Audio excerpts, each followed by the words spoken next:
What is up, guys? NYKia31 here, Madden 17, NYKia31's Playbook Review Series on this morning of the beginning of the Madden Championship.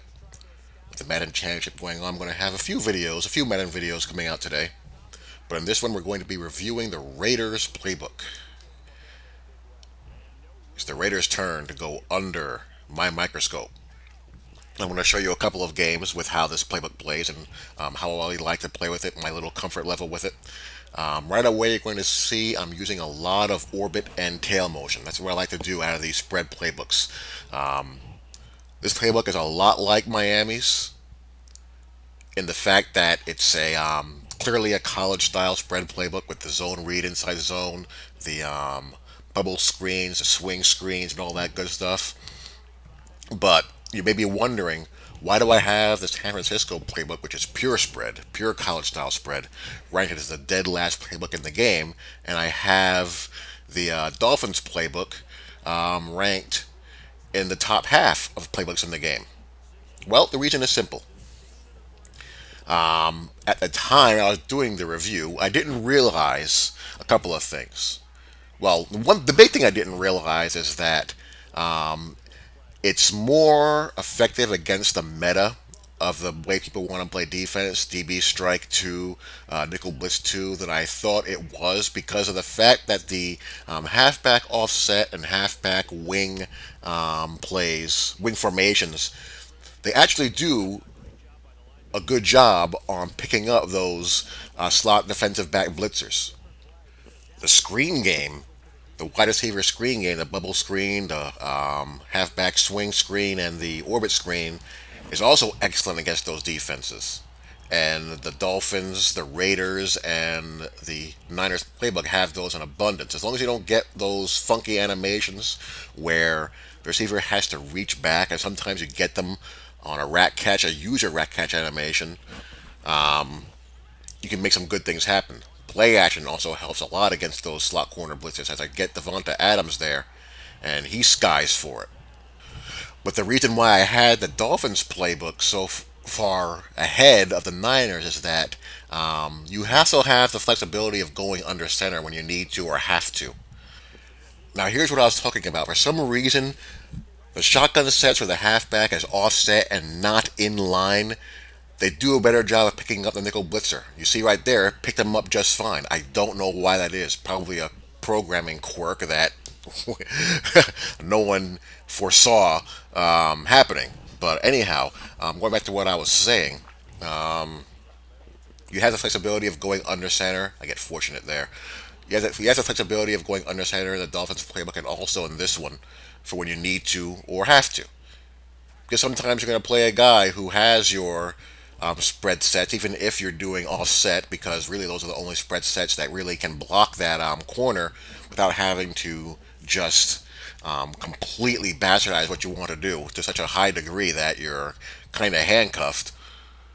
You know, you have an outlet there. Bubble screen, that bubble screen pop pass, that really needs to be an RPO. I'd love to see this play being RPO going forward. Again, another play action screen pass.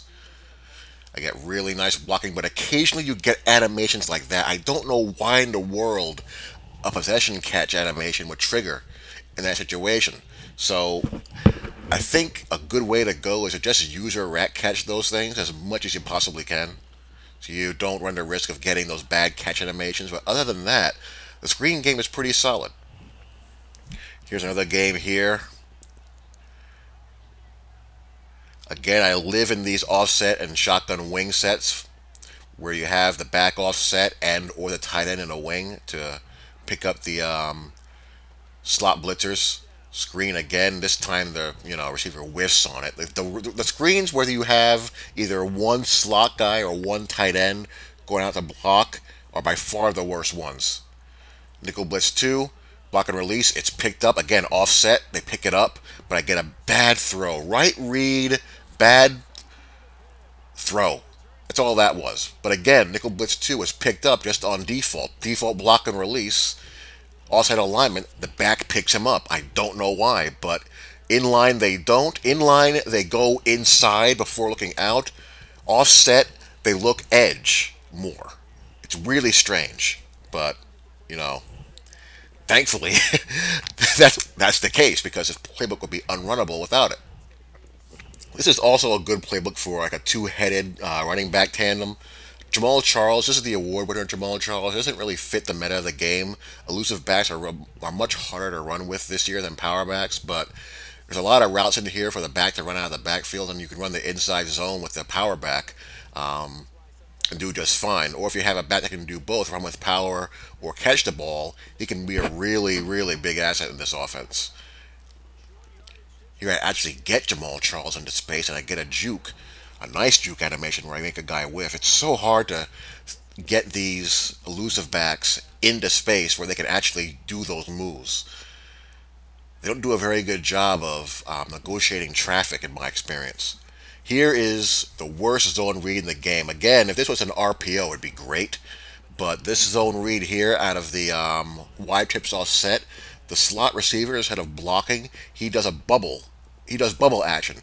That'd be great if it drew the defender to him, but it doesn't. So as a result, if you get a keep read, your quarterback's not tugging out to dry. Play action bubble again. And here, Night Train Lane just bullies McCaffrey. Nothing I can do about that. That's just Night Train Lane just shedding the block. Not a lot of deep outs. You have deep comebacks. I pick up the edge pressure again. A deep out there. I get a bad throw by Carr again. A good throw to the first down, but Carr does that from time to time. One of the very weird things about his card, he's not very consistent with his accuracies. So I settle for the field goal there. Again, doubles Y flex offset this time. Got a little shallow cross going on. I got an out pattern there to the shallow cross side. I'm going to streak the shallow cross to kind of occupy the defender there before he flares out. It gives me room for the out pattern. Angle smash here. Again, offset. The back's on the opposite side of the edge blitzer, but you see how the line is much more aware of the rushing corner off that side out of these offsets formations. Just a really quirky thing. This time he comes in clean. One of the few times he did, but I get the angle route off to Charles. I ran the same exact play. But late in the half, I got us held for the field goal. But yeah, once I got settled into figuring out what formations and plays to base out of against what the most common defenses people play are, I felt very comfortable. Again, this award winner Charles was probably not the best back for that edge pressure got me that time. That was my fault. I fell asleep there and got caught napping. But when I was able to get Charles into space, even though he's not the most ideal back for this style of offense, running inside zone a lot, you probably want more of a trucking battle ready style of back. If you don't have a battle ready, you want a trucking style back. I would think trucking slash stiff arm. When I was able to get him into space, I was able to put his elusiveness into play. But there's a kind of runs he just can't do. When he gets hit at the line of scrimmage, he's more than likely going to go down. He'll fall forward occasionally because he has a fight for extra yardage trait and he has high elusiveness, but he's just not very good in tight confines.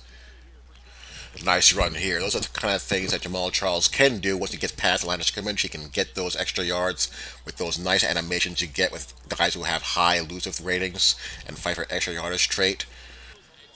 I like this motion spot play. I like to hot route the spot route, so to speak, to either a drag or a slant, and I basically read how it's being defended. I just decided to play it safe and get the easy 5 yards of Charles in the swing pass. Here I'm doing a slot. Look at this. How in the world does that linebacker flare out there that fast? And this is not a touchdown. Oh, that just disgusts me. Jeez. But anyway, no words for that. Should have been a TD anyway, but this corner strike with the back coming out down the seam again with a receiving back like Charles, very good play. No one's there, and that's an easy, 10 yards. And if you can break a tackle, heaven forbid, even better. Again, offset wide trips. Gonna kind of jerry rig it to protect myself from edge pressure. Chances are someone's coming, gets picked up, deep comeback with Emmanuel Sanders that does 97 route running, and that's Dion getting the work. So yeah, not a lot of deep outs, but you got a lot of deep comebacks. And if you need to go under center, I formation, you got some pretty good I formation sets there and some single back sets. The difference between this book and the Dolphins have a useless pistol formation, which this one does not have. And I actually like that better. The few wasted formations you have, the better. And in what planet is Brian Dawkins coming across the field to run down Jamal Charles? But I digress. So there you go. That's going to pretty much end this game. You got a weak Twins. You got I Pro.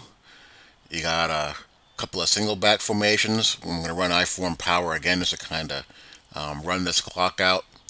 And away we go. So that's pretty much it for the Raiders playbook. I put it ahead of the Dolphins because of that fact that the Raiders don't have that pistol set, which was kind of useless. But overall, the book is very similar to the Dolphins, but I think a little bit better because of the fact you don't have as many wasted formations like a pistol set that you can't really use. So I may have to also examine whether or not the Niners playbook is still the worst playbook in the game because of some things that we've learned since I reviewed that playbook. But that will be discussed another day. Anyway, that's it for the Raiders. Next up is the Rams. And then we have Hollywood Sports' Redskins. He's been waiting for that for months now. So that's coming up soon, Hollywood. Anyway, hope you guys enjoy. I'll talk to you all later. Peace.